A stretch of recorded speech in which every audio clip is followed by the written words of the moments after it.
দেখো, আমরা গত ক্লাসে আলোচনা করেছিলাম যে হাইব্রিডাইজেশন স্টেট কী হবে, সংকরণ স্তর কী হবে সেইটা সম্বন্ধে আলোচনা করা হয়েছিল।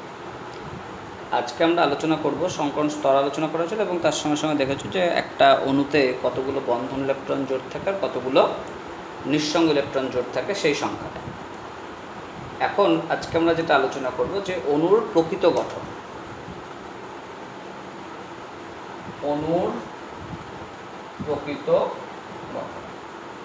প্রকৃত গঠন বলতে আমরা বুঝি যে একটা অণুতে যে নিঃসঙ্গ ইলেকট্রন জোড়গুলো আছে সেই নিঃসঙ্গ ইলেকট্রন জোড়গুলোকে যদি বাদ দিয়ে দেওয়া হয় তাহলে অণুর যে গঠন আসে সেটাকে আমরা বলি অণুর প্রকৃত গঠন। যে কোনো অণুতে উপস্থিত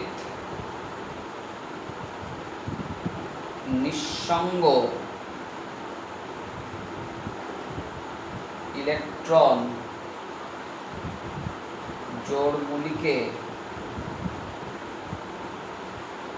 বাদ দিয়ে দেওয়া হলে যে গঠন পাওয়া যায়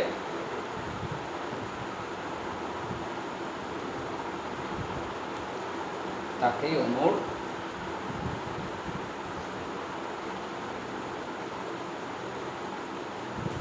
প্রকৃত গঠন বলে। দেখো, তোমরা বিভিন্ন ধরনের সংকরণ স্তর দেখেছ,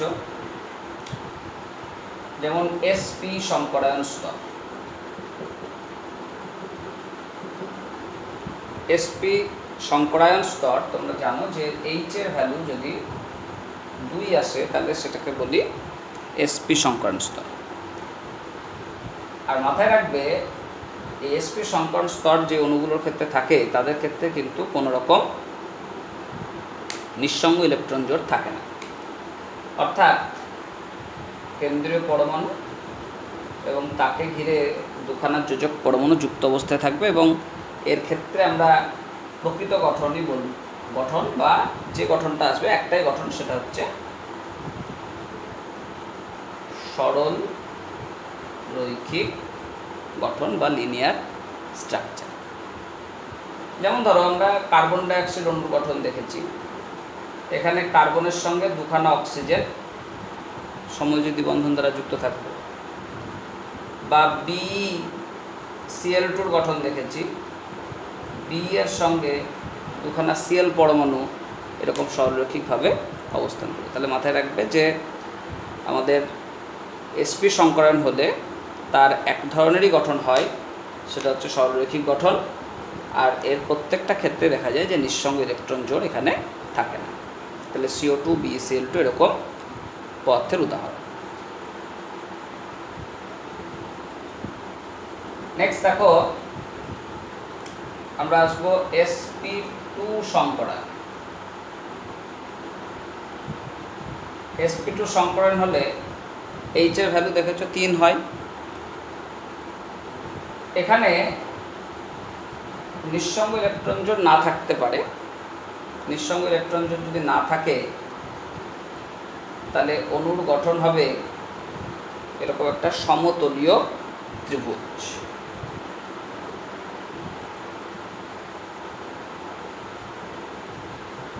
সমতলীয় ত্রিভুজ গঠন। যেমন ধরো, তোমরা দেখেছো BF3 গঠন। বোরন, তাকে ঘিরে 3খানা ফ্লোরিন অবস্থান করে। বা CO3 2- এর গঠন। কার্বন, তাকে ঘিরে এরকমভাবে 3টে অক্সিজেন অবস্থান করছে। তাহলে এই যে গঠনগুলো, এখানে কিন্তু কোনো রকম নিঃসঙ্গ ইলেকট্রন জোড় থাকছে না। তাহলে নিঃসঙ্গ ইলেকট্রন জোড় না থাকায় আমরা বলবো কি, এগুলোর গঠন হচ্ছে সমতলীয় ত্রিভুজ। এবার দেখো, হাইব্রিডেশন sp2 বা হাইব্রিডেশন নাম্বার 3 হলে এর আরেকটা সম্ভাবনা থাকে যেখানে নিঃসঙ্গ ইলেকট্রন জোড় একটা। নিঃসঙ্গ ইলেকট্রন জোড় একটা থাকলে মাথায় রাখবে দুই ধারে দুখানা বন্ধন, সমযোজী বন্ধন ইলেকট্রন জোড় গঠিত হবে, আর একখানা নিঃসঙ্গ ইলেকট্রন জোড় গঠিত হবে। তাই নিঃসঙ্গ ইলেকট্রন জোড় যখন একখানা অবস্থান করবে তখন আমরা যদি এই অণুর গঠনটা বলি, তাহলে দেখো এই অণুর গঠনটাকে আর সমতলীয় ত্রিভুজ বলবো না, কারণ এটাকে আমরা বাদ দিয়ে বলছি। তাহলে এক্ষেত্রে গঠনটাকে আমরা বলি কৌণিক গঠন বা অ্যাঙ্গুলার স্ট্রাকচার। কৌণিক গঠন বা অ্যাঙ্গুলার স্ট্রাকচার কার ক্ষেত্রে দেখতে পাওয়া যায়? তোমরা দেখেছো SO2 অণুর ক্ষেত্রে সালফার একটা অবস্থানে নিঃসঙ্গ ইলেকট্রন জোড়, বাকি দুখানা অবস্থানে দুটো অক্সিজেন। তাহলে এটাকেই আমরা এভাবে ভাবতে পারি এই SO2। এছাড়াও তুমি যদি SnCl2 নাও, তার ক্ষেত্রেও এরকম গঠন দেখতে হবে। তাহলে sp2 সংকরণের ক্ষেত্রে যদি লোন পেয়ার একখানা থাকে, তাহলে সেই গঠনকে আমরা সমতলীয় ত্রিভুজ না বলে কৌণিক গঠনও বলতে পারি। মাথায় রাখবে, পরীক্ষার সময় অনেক অপশানে ধরো SO2 গঠন কি বলে অপশান দিয়ে দিল বিভিন্ন, সেক্ষেত্রে দেখছো তুমি সমতলীয় ত্রিভুজটা দেওয়া নাই, তখন কি করবে? বাধ্য হয়ে তোমাকে তখন দেখতে হবে কৌণিক গঠন আছে কি না। তবে মাথায় রাখবে, এই সমতলীয় ত্রিভুজ এবং কৌণিক গঠন দুটো কিন্তু একসঙ্গে দেওয়ার সম্ভাবনা নাই, একসঙ্গে থাকে না। তাহলে প্রকৃত গঠন এবং তোমার অণুর নিঃসঙ্গ ইলেকট্রন জোড় সহ গঠন দুটোকে মাথায় রাখতে হবে। তাই sp2 সংকরণের ক্ষেত্রে আমরা এই দুই ধরনেরই অবস্থা দেখতে পাই। এবার আমরা আসব sp3 সংকরায়ন। sp3 সংকরণ হলে হাইব্রিডেশনের ভ্যালু হয় 4। তাই এরকম যদি গঠন হয়, নিঃসঙ্গ ইলেকট্রন জোড় নাই, তাহলে এর যে গঠন, সেই গঠনটাকে আমরা বলবো কি চতুস্তলকীয় গঠন। এটা রেগুলার স্ট্রাকচার, এটাই হয়। যেমন ধরো মিথেন মলিকিউল, কার্বন, তাকে ঘিরে 4খানা হাইড্রোজেন থাকবে, সালফেট আয়ন, এগুলো সব তোমরা হাইব্রিডেশন এর সাহায্যে বের করতে পারবে এবং সেখান থেকে তুমি লোন পেয়ার ইলেকট্রন কটা আছে, যে ফর্মুলা আগে বলেছিলাম H - X - D, সেখান থেকে হিসাব করতে পারবে। তাহলে সালফেটের ক্ষেত্রে S double bond O double bond O O minus O minus, এরকম আমরা গঠন দেখতে পাচ্ছি। তাহলে sp3 সংকরণের ক্ষেত্রে এই যে গঠনগুলো দেখছো, এগুলোর ক্ষেত্রে শুধুমাত্র বন্ধন ইলেকট্রন জোড় আছে, কোনো নিঃসঙ্গ ইলেকট্রন জোড় অবস্থান করছে না। তার জন্য এদের রেগুলার যে স্ট্রাকচার অর্থাৎ টেট্রাহেড্রাল স্ট্রাকচার আমরা দেখতে পাচ্ছি। আবার দেখো,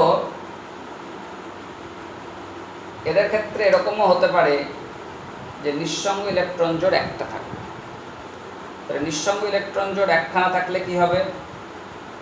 4টে অবস্থানের মধ্যে একটা অবস্থানে নিঃসঙ্গ ইলেকট্রন জোড় বসিয়ে দেবে। এই যে 3টে A লেখা হয়েছে, এই 3টে A কখনোই সমতলীয় নয়, এটা ভাববে। এটাকে এরকমভাবে আমরা লিখছি,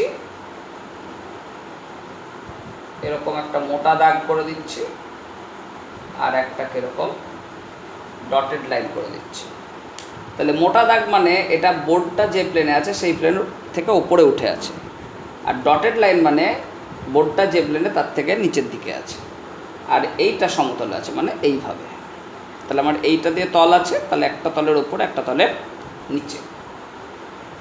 তা এরকম গঠন হলে আমরা এটাকে যদি বাদ দিয়ে দিই, তাহলে এই যে গঠনটা, এইখান থেকে এই 3টে কোণা যোগ করলে যে গঠনটা পাই, সেটাকে বলা হয় পিরামিডীয় গঠন। পিরামিডীয় গঠন খুব সহজ এক্সাম্পল আছে তোমাদের, তোমরা সবাই পড়েছো। অ্যামোনিয়া, তাহলে নাইট্রোজেন একটা নিঃসঙ্গ ইলেকট্রন জোড় থাকবে, আর 3খানা হাইড্রোজেন পরমাণু অবস্থান করবে। তাহলে এরকম আমরা পিরামিডীয় গঠন দেখতে পাই। এছাড়াও ধরো PCl3, এর ক্ষেত্রে হাইব্রিডেশন বের করবে, 4 আসবে, লোন পেয়ার ইলেকট্রন 1 আসবে। তাহলে এখানে আমরা দেখব কি ফসফরাস একটা নিঃসঙ্গ ইলেকট্রন আর 4খানা সিএল অ্যাটম এখানে অবস্থান করছে। তাহলে হাইব্রিডেশন নাম্বার 4 হলে লোন পেয়ার ইলেকট্রন 1খানা থাকতে পারে। আবার দেখো এরকম হতে পারে যে লোন পেয়ার ইলেকট্রন 2খানা, নিঃসঙ্গ ইলেকট্রন জোড় 2খানা। নিঃসঙ্গ ইলেকট্রন জোড় যদি 2খানা হয় তাহলে মাথায় রাখতে হবে আমার যে 4টে অবস্থান, 4টে অবস্থানের মধ্যে 2খানা অবস্থানে বন্ধন ইলেকট্রন থাকবে আর 2খানা অবস্থানে নিঃসঙ্গ ইলেকট্রন থাকবে। তুমি এভাবেও দেখাতে পারো বা এভাবে দেখাতে পারো।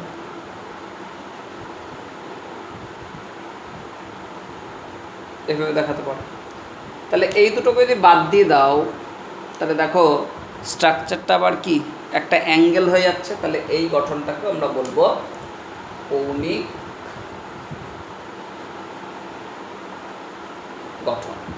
কৌণিক গঠন খুব ভালো উদাহরণ হচ্ছে H2O। তোমাদের বলা হয়েছে ভিএসসি পেয়ার পড়ানোর সময় যে অক্সিজেন একে ঘিরে 2খানা নিঃসঙ্গ ইলেকট্রন জোড় থাকবে আর 2খানা বন্ধন ইলেকট্রন জোড় থাকবে। তাহলে জলের অণুর ক্ষেত্রে আমরা দেখব কি গঠনটা হচ্ছে কৌণিক গঠন। এছাড়াও ধরো তুমি যদি H2S অণু নাও তাহলে সালফার থাকবে, 2খানা হাইড্রোজেন থাকবে আর 2খানা নিঃসঙ্গ ইলেকট্রন জোড় অবস্থান করছে। তাহলে H2S মলিকিউলটারও স্ট্রাকচার আমরা বলবো কি তোমার অ্যাঙ্গুলার স্ট্রাকচার বা কৌণিক গঠন।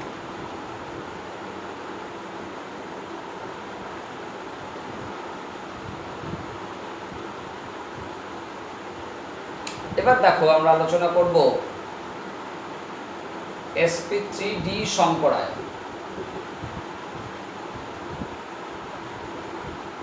তাহলে এর ক্ষেত্রে H এর মান হচ্ছে 5।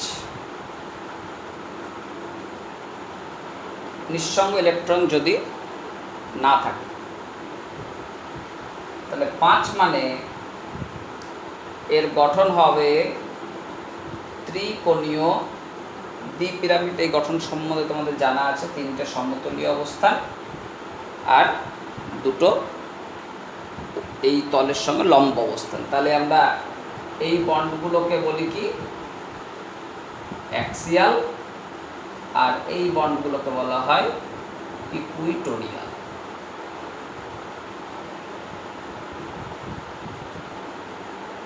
এবার এর ক্ষেত্রে মাথায় রাখবে sp3d সংকরায়ন হলে হাইব্রিডেশন নাম্বার যদি 5 আসে তাহলে আগে বন্ড ফর্মেশন হবে অ্যাক্সিয়ালে, তারপরে বন্ড ফর্মেশন হবে ইকুইটোরিয়ালে।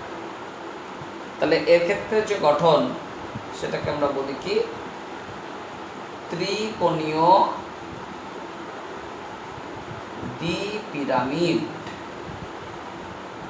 সংক্ষেপে বলা হয় টিবিপি, ট্রাইগোনাল বাইপিরামিড। তাহলে এর উদাহরণ কি হবে? যেমন ধরো তোমরা করেছো PCl5। তাহলে PCl5 এর ক্ষেত্রে ফসফরাস থাকবে আর 5খানা অবস্থানের মধ্যে 5খানায় Cl পরমাণু অবস্থান করছে, কারণ নিঃসঙ্গ ইলেকট্রন জোড় এখানে আমরা দেখালাম না। তাহলে sp3d সংকরণের ক্ষেত্রে হাইব্রিডেশন নাম্বার 5 হবে এবং লোন পেয়ার ইলেকট্রন সংখ্যা 0 হলে সাধারণ রেগুলার স্ট্রাকচার আমরা যেটা জানি ত্রিকোণীয় দ্বিপিরামিড গঠন আমরা পাব।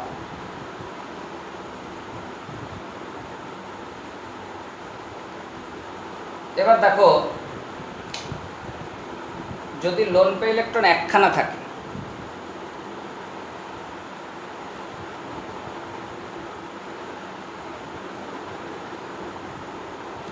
লোন পেয়ার ইলেকট্রন আমি 1খানা বসাবো।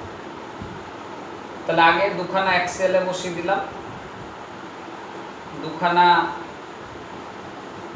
ইকুইটোরিয়ালে A দিয়ে দিলাম একখানা নিঃসঙ্গ ইলেকট্রন জোড় আমি ইকুটোরিয়ালে দিলাম। তাহলে এই যে গঠনটা দেখো এরকমভাবে দুটো বাহুর মতো আছে, আর এরকমভাবে এর উপর একটা দণ্ডের মতো অবস্থান করছে। তাহলে এরকম যে গঠন, এই গঠনটাকে আমরা বলি সিস। বাচ্চাদের পার্কে থাকে এরকম দোলনার মতো, দুই ধারে দুখানা সিট বসানো থাকে, বাচ্চারা কী করে একবারে ধরে চাপতে একবারে ধরে চাপতে, সিস। তাহলে এই গঠনটাকে আমরা বলছি কি সিস গঠন, বা আর একটা নাম আছে সেটাকে বলা হচ্ছে ডিস্টর্টেড টেট্রাহাইড্রাল। তাহলে এটাকে আমরা বলবো সিস বা ডিস্টর্টেড টেট্রাহাইড্রাল, বাংলায় বলা হয় বিকৃত চতুস্তলক। বিকৃত চতুস্তলক। তাহলে কোন অণুর ক্ষেত্রে পাবো? দেখবে তোমাদের SF4 করানো হয়েছিল। SF4 যদি করো তাহলে হাইব্রিডেশন সংখ্যা হবে 1/2 ইন্টু সালফার 6, ফ্লুরিন 4, আধান কিছু নাই, তাহলে হলো 1/2 ইন্টু 10 মানে 5, আর lone pair electron H - X - D, তাহলে 5 - 4 - 0 সমান 1টা। তাহলে SF4 এর ক্ষেত্রে আমরা দেখব এরকমভাবে সালফার থাকবে মাঝখানে, দুখানা ফ্লুরিন অ্যাটম অ্যাক্সিয়ালে, দুখানা ইকুটোরিয়ালে, আর একখানা নিঃসঙ্গ ইলেকট্রন জোড় ইকুটোরিয়াল অবস্থানে বসিয়ে দেবে। তাহলে SF4 অণুর গঠনের ক্ষেত্রে আমরা দেখছি বিকৃত চতুস্তলক বা ডিস্টর্টেড টেট্রাহাইড্রাল দেখতে পাওয়া যাচ্ছে।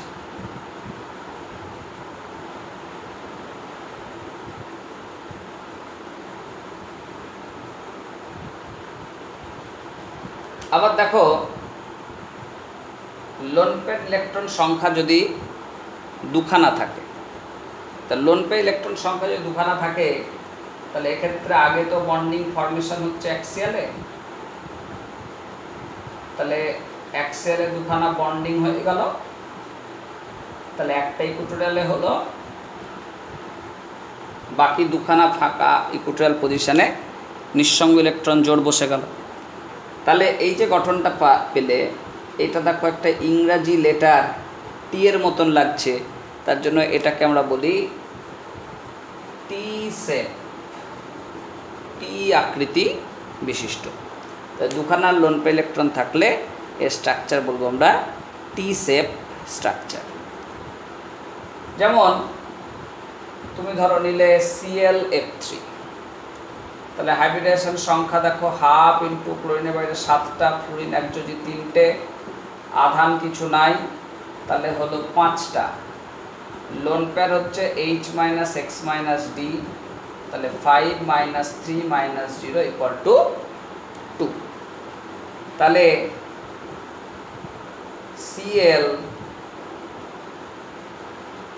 দুটো অক্ষীয় পজিশনে দুটো ফ্লুরিন, আর একটা ইকুটোরিয়ালে ফ্লুরিন, আর দুটো ইকুটোরিয়াল পজিশনে লোন পেয়ার ইলেকট্রন অবস্থান করছে। তাহলে এভাবে আমরা ClF3 গঠনটা দেখতে পাচ্ছি, যেটার ক্ষেত্রে নিঃসঙ্গ ইলেকট্রন জোড় দুখানা আছে। তাহলে এর স্ট্রাকচার আমরা বলবো টি শেপ স্ট্রাকচার।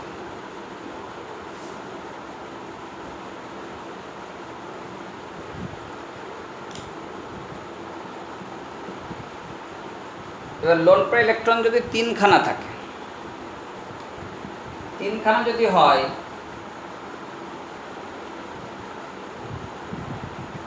তাহলে বন্ডিং দুটো অ্যাক্সিয়াল পজিশনে হয়ে গেল, আর 3খানা ইকুটোরিয়াল অবস্থানে 3খানা নিঃসঙ্গ ইলেকট্রন জোড় বসবে। তাহলে এই যে গঠনটা পাবো, এই গঠনটাকে আমরা বলবো সরল রৈখিক গঠন। সরল রৈখিক গঠন বা আমরা বলবো লিনিয়ার সেল। তা এরকম কোথায় পাবে দেখবে তোমরা এরকম একটা আয়ন করেছো ICl2 মাইনাস। ICl2 মাইনাসের ক্ষেত্রে এখানে I থাকবে, অ্যাক্সিয়াল পজিশনে দুখানা Cl থাকবে, আর তিনখানা নিঃসঙ্গ ইলেকট্রন জোড় তিনটে কৌণিক বিন্দুতে অবস্থান করবে। তাহলে ICl2 মাইনাসের ক্ষেত্রে আমরা এরকম সরল রৈখিক গঠন দেখতে পাচ্ছি। আর কোথায় দেখা যায়? আবার ধরো জেনন ফ্লুরাইড XeF2, এর ক্ষেত্রে তুমি H বের করো তাহলে দেখবে কি হাফ ইন্টু জেননের বাইরে 8টা, দুখানা ফ্লুরিন, কোনো আধান কিছু নাই, তাহলে 5 চলে আসলো XeF2। তাহলে লোন পের electron H minus X minus D, তাহলে 5 মাইনাস 2 মাইনাস 0 তিনটে। তাহলে এক্ষেত্রে মাথায় রাখবে মাঝখানে থাকবে জেনন, দুই প্রান্তে দুখানা ফ্লুরিন আর তিনখানা নিঃসঙ্গ ইলেকট্রন জোড় অবস্থান করবে। দিয়ে এর স্ট্রাকচারটা আমরা বলবো কি লিনিয়ার স্ট্রাকচার বা সরল রৈখিক গঠন। তাহলে sp3d হাইব্রিডাইজেশনের ক্ষেত্রে তোমরা মোট 4টে ভাগ দেখলে, যখন নিঃসঙ্গ ইলেকট্রন জোড় 0, নিঃসঙ্গ ইলেকট্রন জোড় 1টা, নিঃসঙ্গ ইলেকট্রন জোড় 2টো এবং নিঃসঙ্গ ইলেকট্রন জোড় 3টে।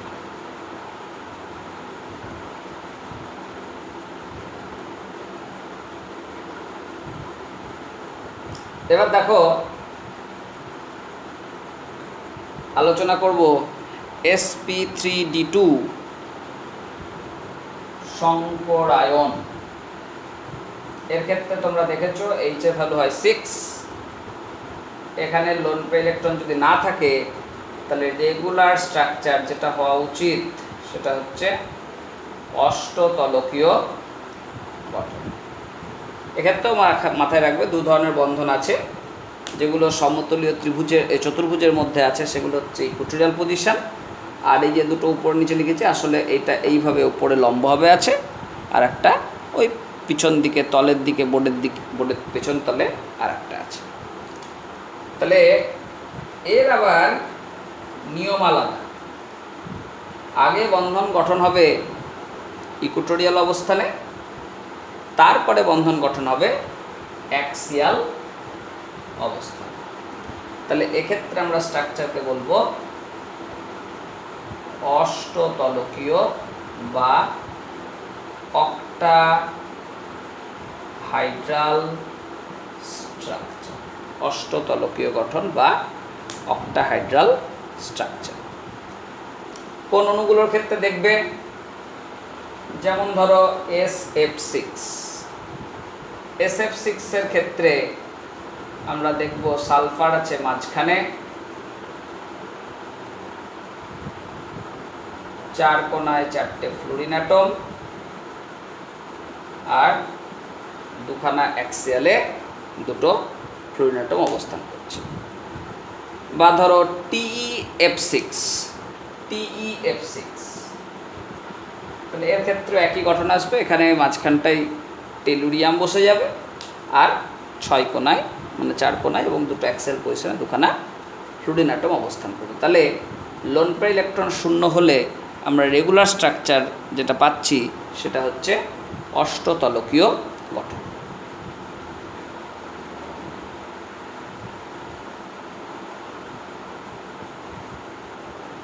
আবার দেখো লোন পেয়ার ইলেকট্রন একটা থাকতে পারে। তাহলে এখানে আমি একটু আগে বললাম আগে বন্ধন গঠন হবে অ্যাক্সিয়ালে, ইকুয়েটোরিয়ালে, তারপরে হবে অ্যাক্সিয়াল। তাহলে আমার 4টে থাকবে বন্ধন ইলেকট্রন জোড়, তাহলে 5টা থাকবে বন্ধন ইলেকট্রন জোড় 6টার মধ্যে। তাহলে 5টা আমি বসাচ্ছি কীভাবে, আগে 4টে ইকুয়েটোরিয়ালে, একটা অ্যাক্সিয়ালে বসিয়ে দিলাম, আর একটা অবস্থানে একটা নিঃসঙ্গ ইলেকট্রন জোড় বসিয়ে দিলাম। তাহলে তোমার sp3d2 এই সংকরণ স্তরের ক্ষেত্রে যদি একখানা নিঃসঙ্গ ইলেকট্রন জোড় থাকে তাহলে এই যে গঠনটা পাচ্ছি তাহলে ভাবো এইভাবে উপরে একটা আছে, তাহলে এই কোণাগুলো যদি যোগ করা হয় বর্গক্ষেত্রের 4টে কোণা, তাহলে এটাও একটা পিরামিডীয় গঠন আসবে, কিন্তু ভূমিটা হচ্ছে বর্গাকার। আমরা সাধারণত ব্যবহার করে থাকি কোনটা না, তো ত্রিভুজাকার ভূমি, কিন্তু বর্গাকার ভূমিও হতে পারে। তাহলে এটাকে আমরা বলবো পিরামিডীয়, বর্গীয় পিরামিড। বর্গীয় পিরামিড বা ইংরেজিতে বলা হয় স্কোয়ার পিরামিডাল। স্কোয়ার পিরামিডাল কোন ক্ষেত্রে দেখতে হবো? যেমন ধরো তোমাদের একটা উদাহরণ বলেছিলাম XCOF4। XCOF4 তুমি যদি H ক্যালকুলেট করো, হাফ ইন্টু জেননের বাইরে 8টা, একযোজক 4টে, আধান কিছু নাই, তাহলে হলো 6। আর লোন পেয়ার ইলেকট্রন মানে হচ্ছে H minus X minus D, তাহলে 6, একযোজক হচ্ছে 4টে, দ্বিযোজক 1টা, তাহলে 1। তাহলে XCOF6 এখানে আগে বন্ডিং হবে ইকুয়েটোরিয়ালে, পরে অ্যাক্সিয়ালে। এবার অক্সিজেন আর ফ্লুরিনের মধ্যে মোড ইলেকট্রোনেগেটিভ হচ্ছে ফ্লুরিন, তার জন্য ফ্লুরিন অ্যাটমগুলো আমরা দেখব কি আগেই বন্ধন গঠনে অংশগ্রহণ করবে, তারপরে অক্সিজেন বন্ধন গঠনে অংশগ্রহণ করবে, এবং পরবর্তীতে যে ফাঁকা স্থানটা থাকবে সেখানে আমরা নিঃসঙ্গ ইলেকট্রন জোড়কে বসিয়ে দেব। তাহলে দেখো XCOF4 এর ক্ষেত্রে আমাদের আসবে 4 কোণায় 4টে ফ্লুরিন পরমাণু, অক্সিজেন দ্বিযোজী, তার জন্য ডবল বন্ড দিয়ে দিলাম, আর এই অবস্থানে একটা নিঃসঙ্গ ইলেকট্রন জোড় বসিয়ে দেওয়া হলো। তাহলে XCOF4 এর ক্ষেত্রে আমরা এই গঠন দেখতে পাচ্ছি।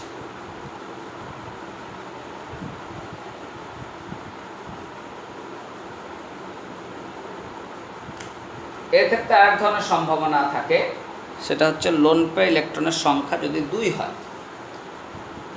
তাহলে লোন পেয়ার ইলেকট্রন সংখ্যা যদি 2 হয়, তাহলে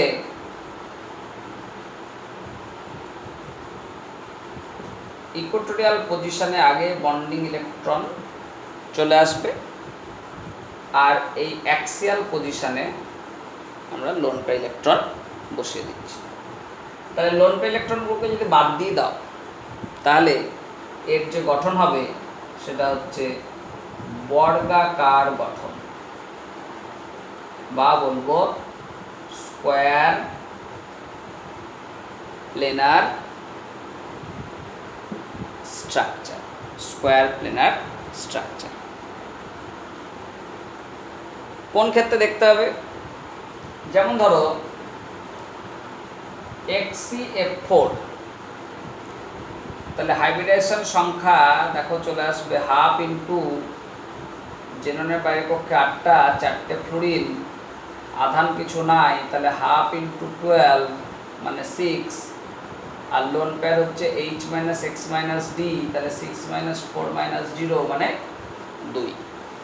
তাহলে XCF4 এর ক্ষেত্রে আমরা দেখব 4টে ফ্লুরিন পরমাণু 4টে কৌণিক বিন্দুতে আসবে, আর অ্যাক্সিয়াল অবস্থানে 2খানা নিঃসঙ্গ ইলেকট্রন জোড় বসে গেল। তাহলে sp3d2 এই সংকরায়নের ক্ষেত্রে তোমরা 3টে সম্ভাবনা পাচ্ছ। এক হচ্ছে রেগুলার স্ট্রাকচার, যেখানে নিঃসঙ্গ ইলেকট্রন জোড় নাই।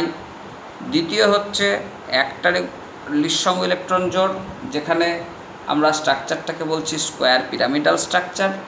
আর তৃতীয়ত 2খানা নিঃসঙ্গ ইলেকট্রন জোড়, যেখানে আমরা স্ট্রাকচারটাকে বলছি স্কোয়ার প্লেনার। আর এক ধরনের সংকরণ স্তর আমরা আলোচনা করব, সেটা হচ্ছে sp3d3 সংকরায়ন। এর ক্ষেত্রে H এর ভ্যালু আসে 7, যদি নিঃসঙ্গ কোনো ইলেকট্রন না থাকে তাহলে এর গঠন যেটা হবে সেটা হচ্ছে এরকম পঞ্চভুজ, আর পঞ্চভুজের যে তল সেই তলের উপরে পারপেন্ডিকুলার অবস্থায় উপর দিকে একটা এবং নিচের দিকে একটা, দুটো বন্ড অবস্থান করবে। তাহলে এখন 7খানা বন্ডিং ইলেকট্রন পেয়ার আসলে এইভাবে বসে দিলাম। তাহলে এই গঠনকে আমরা বলি পঞ্চকোণীয় দ্বিপিরামিডীয়, পঞ্চকোণীয়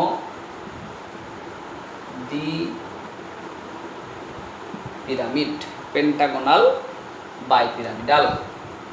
উদাহরণ কোথায় পাবো? IF7, মাঝখানে I,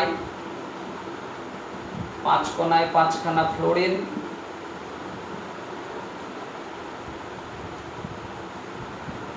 অ্যাক্সিয়াল পজিশনে 2খানা ফ্লোরিন অ্যাটম। তাহলে আমাদের IF7 এর গঠন এইভাবে আসছে। তাহলে আমাদের সমযোজী যৌগ সম্বন্ধে আলোচনা কিন্তু এর সঙ্গে সঙ্গে শেষ হয়ে গেল। এর পরবর্তীতে আমাদের আর 3টে টপিক আছে এই চ্যাপ্টারে, সেটা হচ্ছে ডাইপোল মোমেন্ট, হাইড্রোজেন বন্ডিং এবং মলিকুলার অরবিটাল থিওরি। তাহলে আমাদের চ্যাপ্টার শেষ হয়ে যাবে। একদম শেষের দিকে আমরা চলে এসেছি, দ্রুত আমরা এই চ্যাপ্টার শেষ করে নেব।